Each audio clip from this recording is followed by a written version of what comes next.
آج ہے 12 جون اور آج ہے سوموار کا دن۔ آج کی تہلکہ خیز خبر آپ کے سامنے میں رکھنے جا رہا ہوں، تو ویڈیو کو شروع سے لے کر اینڈ تک پورا دیکھیں۔ ناظرین گرامی، بریکنگ نیوز سامنے آ رہی ہے کہ چین بھارت جنگ سولہگٹی، تبت میں چینی جہاز اور افواج پہنچ گئی، چین نے خطرناک ترین میزائل کا تجربہ کر دیا، نئی جنگ شروع ہو گئی۔ ویڈیو کی تفصیلات میں آگے بڑھنے سے پہلے ہماری ویڈیو کو لائک کر دیں، چینل کو سبسکرائب کر کے بیل آئیکن پر ضرور کلک کر دیں۔ ناظرین گرامی، تہلکہ خیز خبر آپ کے سامنے میں رکھنے جا رہا ہوں کہ چینی فوج نے بھارت میں کوہرام مچا دیا۔ چینی فوج نے ایک تازہ ترین سطح سے فضا میں مار کرنے والا دفاعی میزائل کا تجربہ کر ڈالا۔ بظاہر اکتوبر میں ہونے والی ہندوستان امریکی فوجی مشقوں سے پہلے ڈیٹرنس کا مظاہرہ کرتے ہوئے لائن آف ایکچوئل کنٹرول سے 100 کلومیٹر دور ہوگی۔ چین کے سرکاری نشریاتی ادارے CCTV نے 16 اگست کو اطلاع دی کہ پیپلز لبریشن آرمی کی سنگیانگ ملٹری کمانڈ نے 4500 میٹر سے زیادہ کی بلندی پر خطے کے بلند سطح مرتفع میں سطح سے فضا میں مار کرنے والے ایک جدید دفاعی میزائل کے تجربات کیے ہیں۔ تجربات کے ایک حصے کے طور پر میزائلوں نے حملے کے پہلے دور میں کم اونچائی پر پرواز کرنے والے ایک ہدف کے طیارے کو نشانہ بنایا ہے۔ اس کے علاوہ کہا جا رہا ہے کہ سنگیانگ میں چین نے خطرناک ترین میزائل داغنے کا بھی بڑا اعلان کر دیا ہے۔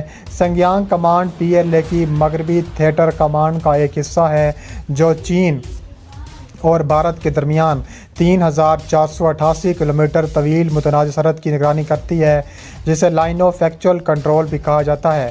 یوگینگ کے مطابق تازہ ترین لائیو فائر مشقیں آئندہ امریکہ بھارت مشقوں کے بارے میں چین کے خدشات کو ظاہر کرتی ہیں۔ گینگ نے کہا ہے کہ اب PLA سطح مرتفع پر ہائی پروفائل فائر اسٹرائک مشقیں کر رہا ہے۔ چین کے دروازے پر افواج کا مظاہرہ کرے گی، لیکن کوئی ایک ملک ہو یا بہت سے ملک چین جنگ کی تیاری سے نہیں ڈرتا۔ مشرقی لداخ میں پینگونگ جھیل کے جنوبی کنارے کی صورتحال بدستور کشیدہ ہے۔ بھارت اور چین کے درمیان تناؤ میں شدت آ گئی۔ غیر ملکی خبر رساں ادارے کے مطابق بھارت اور چین کے درمیان دوسرے روز بھی فوجی مذاکرات جاری رہنے کے باوجود دونوں ممالک کے ٹینکوں کو ایک دوسرے سے فاصلے پر تعینات کر دیا گیا۔ ذرائع نے مزید بتایا کہ چینی جنگی ٹینک بھی تابڑتوڑ بمباری کے لیے تیار ہیں۔ انہوں نے کہا ہے کہ کالا ٹاپ کے دامن کے قریب یہ جنگ ٹینک کھڑے ہیں اور بختر بند گاڑیاں بھی کھڑی ہیں جس پر بھارت کا قبضہ ہے۔ چین نے علاقے میں بھاری اور ہلکے ٹینک تعینات کر رکھے ہیں جو کہ بھارتی پوزیشنوں سے فاصلے پر بنائے جا رہے ہیں۔ اس کے علاوہ دریں اثنا دونوں ملکوں کے درمیان فوجی مذاکرات دوسرے روز بھی جاری ہیں۔ انڈین فوج کا کہنا ہے کہ چینی فوج کے ساتھ وادی گلوان میں ہونے والی سرحدی جھڑپ میں شدید زخمی ہونے والے فوجیوں میں سے 17 ہلاک ہو گئے، جس سے ہلاک ہونے والے اہلکاروں کی کل تعداد 20 سے زیادہ ہو چکی ہے۔ انڈیا کی فوج کے بیان کے مطابق گلوان کے علاقے میں 28 اور 29 اگست کے درمیانی شب جہاں دونوں فوجوں کے درمیان جھڑپ ہوئی تھی، وہاں سے اب فوجیں پیچھے ہٹنا شروع ہو گئی ہیں۔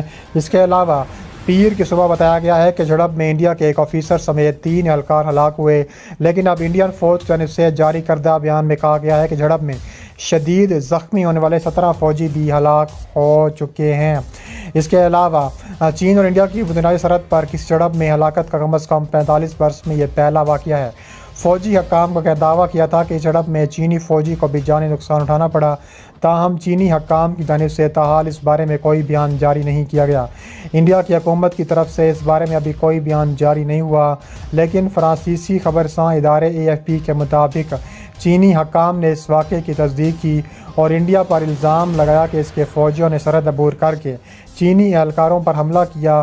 AFP کے مطابق چین کی وزارت خارجہ کے ترجمان زاؤ لیجیان نے کہا ہے کہ انڈین فوجیوں نے پیر کو 2 بار سرحد پار کی۔ انہوں نے چینی فوجوں کو اشتعال بھی دلوایا ہے، ان پر حملے کیے ہیں، جس کے نتیجے میں دونوں ملکوں کے فوجیوں کے درمیان زبردست جھڑپ ہوئی۔ انڈیا کے وزیر دفاع راج ناتھ سنگھ نے وادی گلوان کی تازہ ترین صورتحال کا جائزہ لینے کے لیے ملک کے چیف آف ڈیفنس اسٹاف اور تینوں افواج سربراہوں کے ساتھ ایک ہنگامی اجلاس میں شرکت بھی کی ہے۔ اس کے علاوہ اطلاعات کے مطابق اس ملاقات میں وزیر خارجہ ایس جے شنکر بھی موجود تھے۔ وادی گلوان لداخ میں انڈیا اور چین کے سرحدی لائن کا علاقہ ہے۔ اس علاقے میں انڈیا اور چین کے درمیان سرحدی کشیدگی بڑھ رہی ہے اور اس تناؤ کو سن 1999 کے روایتی حریف پاکستان کے ساتھ کارگل میں جنگ کے بعد دیکھا جا سکتا ہے۔ اس کے علاوہ انڈیا نے کہا تھا کہ چینی فوج کے کچھ خیمے چین میں وادی گلوان کے ساتھ دیکھے گئے۔ اس کے بعد انڈیا نے وہاں فوج کی تعیناتی میں اضافہ کر دیا ہے۔ انڈیا اور چین کے درمیان 3488 کلومیٹر کی مشترکہ بارڈر لائن ہے۔ یہ سرحد جموں و کشمیر، ہماچل پردیش، اتراکھنڈ، سکم اور اروناچل پردیش انڈیا سے ملتی ہیں اور اس سرحد کو 3 حصوں میں تقسیم کیا گیا ہے: مغربی سیکٹر یعنی جموں و کشمیر، مڈل سیکٹر یعنی ہماچل پردیش، اتراکھنڈ اور مشرقی سیکٹر یعنی سکم اور اروناچل پردیش۔ بہرحال انڈیا اور چین کے درمیان سرحد کی مکمل حد بندی نہیں ہوئی۔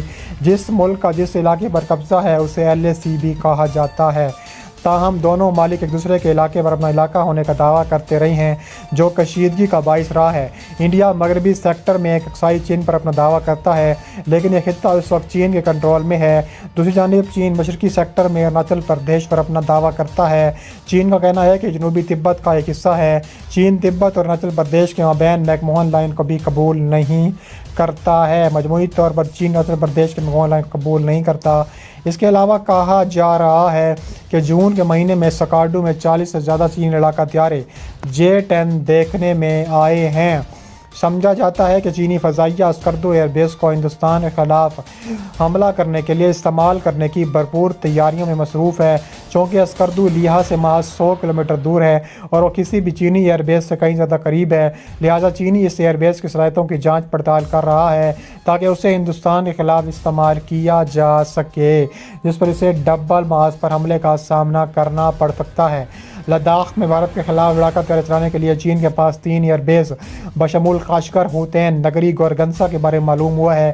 تاہم ان تینوں ایئر بیسوں کے پاس ہندوستان کے خلاف کارروائی کرنے کی محدود صلاحیتیں موجود ہیں۔ کاشغر سے لیہہ کا فاصلہ 625 کلومیٹر، لیہہ سے خون 390 کلومیٹر، لیہہ سے گورگنسا 330 کلومیٹر ہے۔ اتنی اونچائی سے ٹیک آف کرنے پر طیاروں کے ایندھن اور لے جانے کو تیار و کام رکھنا پڑتا ہے، اس کے علاوہ جس سے ان کی طاقت اور حدود کا کام کیا جاتا ہے۔ زی نیوز کے مطابق رڈار سے اتنی لمبی دوری کی پرواز میں پھنس جانے کا بھی امکان موجود ہوتا ہے۔ چینی فضائیہ کے لیے اسکردو سے لد اور کشمیر دونوں لیہہ سے 100 کلومیٹر دور ہیں۔ بھارتی وزیر اعظم نریندر مودی نے لداخ کے قریب نمو کے قریب دورہ کیا ہے اور اس دورے کا مقصد بھارتی فوج کے جوانوں سے ملاقات اور ان کی حوصلہ افزائی کرنا ہے۔ بتایا گیا ہے کہ نریندر مودی کے ہمراہ chief of defence staff general شامل ہیں اور آرمی چیف بھی شامل تھے۔ اس کے علاوہ تاہم اس حوالے سے مزید تفصیلات ہمیں نہیں بتائی گئی ہیں۔